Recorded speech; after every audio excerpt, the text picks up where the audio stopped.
Good morning, distinguished guests. Greetings to you all.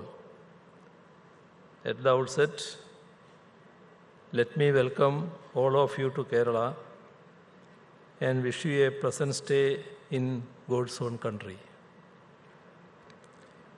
We have friends from all of the South Indian states here with us at this conclave. It is a fact that our states are leading the country in several indices and sectors.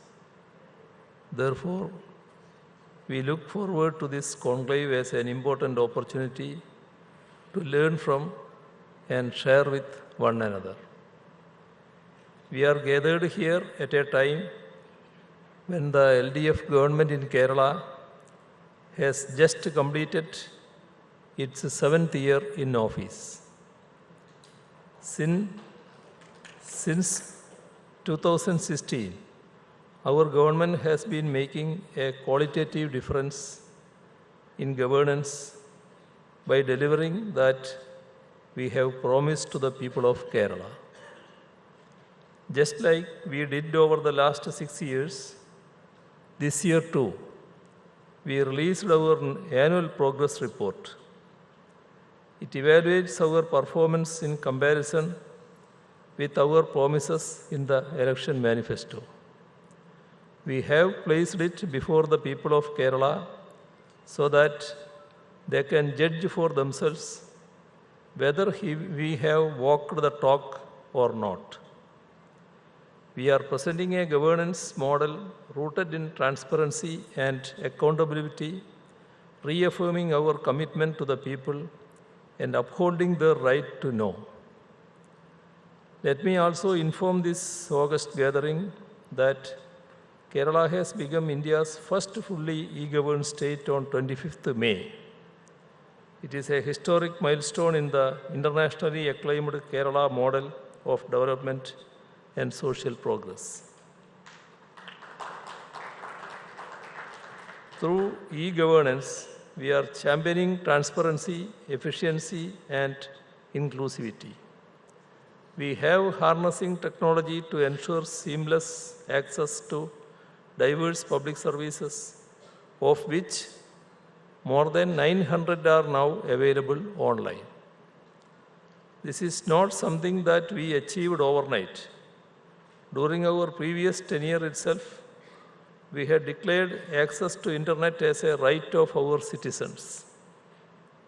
To ensure that such a right was accessible to all, we went ahead with the introduction of the Kerala Fiber Optic Network, KFON, which provides broadband connectivity to all our houses and public offices. We even set up 2,000 free Wi-Fi hotspots at public spaces, including government offices. 2,000 more are in the pipeline. We have made giant strides in every sector over the last 6 years. We have built homes for 3.5 lakh families, given title deeds to 3 lakh people, issued priority ration cards to 3.5 lakh families, and are the only state in the country that has a program to eradicate extreme poverty, even though only 0.7% of Keralites experience multidimensional poverty according to the Niti Aayog. We have made close to 207,000 appointments through the Kerala Public Service Commission and created around 30,000 new posts in government services. At rupees 1,600 per month, our welfare pensions are the highest in the country. Around 63 lakh people currently benefit from this. We provide health insurance to 43 lakh families, and 30 lakh people who are government servants, including retired personnel, and their dependents benefit from our Medicep scheme. There is no parallel to any of this anywhere else in India. We have set up India's first super fab lab, India's first digital university, India's first graphene center, and India's first water metro. The foundation stone has been laid for India's first digital science park. We have the best startup ecosystem in the country. Our Year of Enterprise scheme, which set up close to 1,40,000 enterprises, provided close to 3 lakh employments, and secured around 8,500 crores of investments, has been hailed as the best practice. Apart from being the only state to have declared internet access as a people's right, we are the only state that has provided electricity to every household. Development of national highways and national waterways is nearing completion. Hill highway and coastal highway are being built at a cost of rupees 3,500 crores and rupees 3,500 crores respectively. Rupees 3,800 crores has been invested for the modernization of public schools. Rupees 19,000 crores has been invested in the public health system. In 2016, when our LDF government came to office, Kerala's unemployment rate was 12%. We have brought it down to 5%. We have brought it down to 5%. Kerala's GSDP was rupees 5,61,994 crores in 2015-16. It has grown to rupees 10,17,873 crore in 2022-23. It is a phenomenal growth of 81% in 7 years. Our per capita income has risen from rupees 1,48,133 to rupees 2,028. Our per capita income has risen from rupees 1,48,133 to rupees 2,28,767 over the last 7 years. In this regard too, we have seen a spectacular growth of 54%.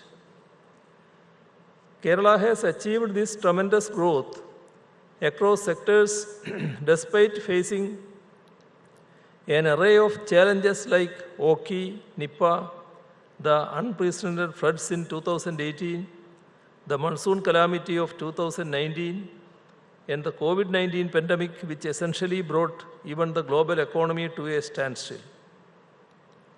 The fact that we have overcome all this effectively is a testament to Kerala's resilience.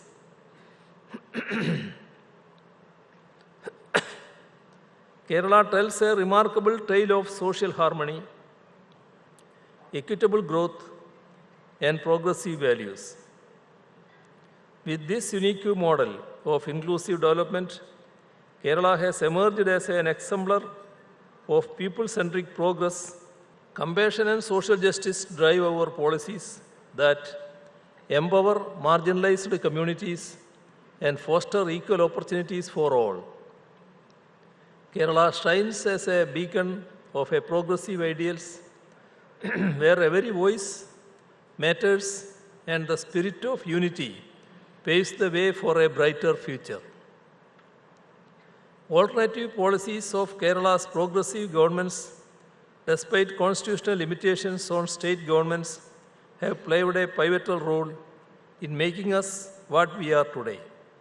Land reforms, free and universal primary education, welfare pensions, Maveri stores, literacy and people's plan campaigns, decentralization initiatives, and Kudumbashree program have gone a long way in highlighting the Kerala model of development and social progress at the international arena. We are the most literate state. Our infant and maternal mortality rates are at par with developed countries. Our government schools and hospitals have been adjudged as the best in the country by several agencies, including the Niti Aayog. We have the best law and order situation, and so on. All this has been made possible because communal harmony and peaceful coexistence are always ensured. That is why there has not been even a single instance of communal violence in Kerala over the last several years. Despite the orchestrated efforts to tarnish our image and bring Kerala to disrepute, the people of Kerala stand united in its defense. Time and again, that defense has ensured that such nefarious designs got exposed and defeated. This is a pointer to all of us that at such a time as this, when it rightfully ours is denied to us, and when we are sought to be divided on shallow grounds, we should stand united in our defense and for the common good. No force, no matter how strong they may seem to be, will be able to stand up to our united defense. I hope that the deliberations and discussions during this two-day event would help us to protect our Constitution by upholding our secularism and strengthening our federal character so that India's parliamentary democracy ensures sustainable and inclusive development and comprehensive welfare. With these words, I declare the India Today South Conclave inaugurated. Thank you.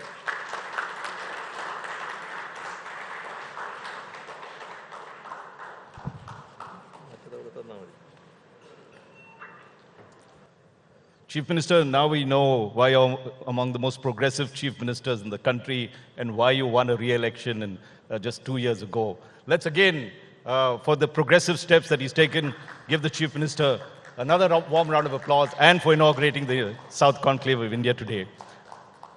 Thank you for agreeing to a few questions on this. I listened to what you had said, and you've really had innovative steps or taken innovative steps to develop the state for the future, particularly the infrastructure sector.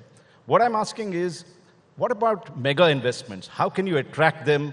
What are you doing to promote the service sector? And of course, the overall theme, which is how do you improve employment in Kerala and ensure probably a reverse brain drain? Kerala has a lot of brain drain going outside. Is it possible for you all to hold your own people here and give them the jobs that they want? Thank you. The main challenge is the paucity of land in Kerala. Yeah, that's a problem, yes. We have the coast on one side and the hills on the other. Right. In between, there is plenty of wetland and forest land as well. Right. 44 rivers. So in reality, there is only about 35% of the overall area of Kerala is available for people's use. Right. Still, we are able to make remarkable progress in industry. For example, consider the Year of Enterprises scheme, which I had mentioned in my speech. Yeah. Through the Year of Enterprises, Kerala has introduced the best practice for the whole country.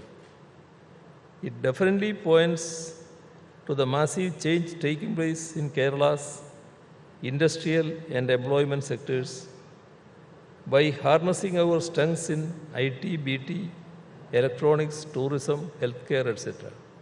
We are transforming Kerala into a knowledge economy and an innovation society. Well, we wish you all the best on that, but there is, as we have seen recently, the floods that have been there, the pandemic that Kerala had to face, and it has put an enormous strain on your finances, given the fact that though you've brought down the debt, it is still very high. How do you propose to address this serious financial concern that is there in reducing the debt and getting more finances to fund your development projects that you talked about? I had already mentioned how robust Kerala's economy is during the inaugural address. The fact that we have increased our revenue and managed our expenses is amply evident in how Kerala would up the previous financial year.